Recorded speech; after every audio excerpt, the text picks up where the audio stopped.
রাস্তা দিয়ে হেঁটে আসা মেয়েগুলি দেখলে বলেন কি, মাল আইছে রে, মাল আইতাছে। এদেরকে মাল না বলে ওই মায়ের জায়গায় নিয়ে যান তো, আপনার বউয়ের জায়গায় নিয়ে যান তো, আপনার বোনের জায়গায় নিয়ে যান তো। আপনার বোনকে যদি কেউ দর্শন করে তাহলে আপনি কি তাকে ছেড়ে দিবেন? তাহলে আরেকজনের বোনকে যখন বলেন মাল আইতাছে, ইপটিজিং করেন, দর্শন করতে যান, চিন্তা ভাবনা করেন, দুশ্চিন্তা করেন, নোংরা চিন্তা ভাবনা করেন, তখন তাদের কেমন লাগবে? এদেরকে মাল না ভেবে মায়ের মতো ভাবুন, বোনের মতো ভাবুন, নিজের বউয়ের মতো ভাবুন, ভাবির মতো ভাবুন।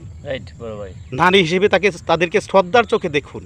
তাদের প্রতি যদি শ্রদ্ধা বা দৃষ্টিভঙ্গি আপনাদের বদলে যায় তাহলে এদেশে আর দর্শন হবে না।